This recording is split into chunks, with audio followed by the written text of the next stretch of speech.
Okay, what we're going to do now is we're going to patch a hole in a tire. We have a hole through the tire right here. This is our tire patch. It's the front side of it. Here's the back side of it. What I'm going to do is I'm going to take this patch.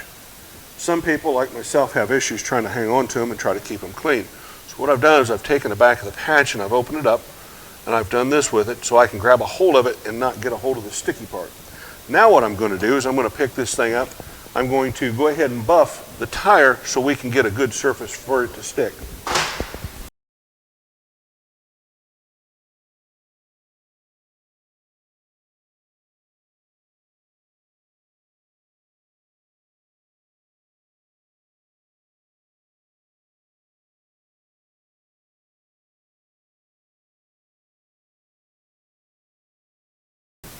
You can see we've got a good area there for the patch to stick to it. Now what I've got to do is clean this thing off. So I'm going to use a little bit of this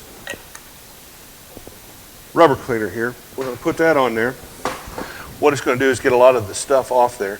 You can see how it's getting scraped off. Pull it back down off there, no problems. Now I've got a good clean surface. Now at some point in time what I'm going to do is use a vacuum. I'm going to clean all this stuff out. So next thing I'm going to do is this. I'm going to grab our cement out, take a little bit of it, and I'm going to place some on there. Now this is just a way of putting the cement up there.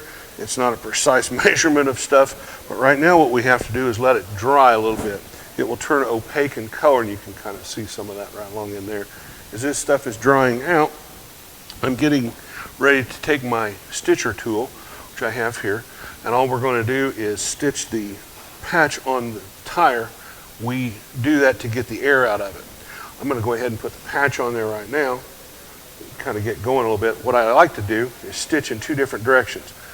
I'm going to start stitching from the center out. You're going to apply moderate pressure on the thing.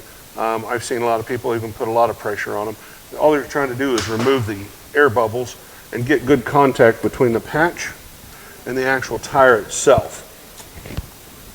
After I do that, I'm going to continue on the same direction this way until it goes to the end, start over in the middle again, and go like this. Now, what I like to do is also start back in the middle again and start over and go from each side, inside to outside. Now, after we have it all down like this, I'm going to go along, and this plastic piece on the outside of it is a protective coating. I'm going to go ahead and I'm going to take that off and remove it because now we're done with the patch.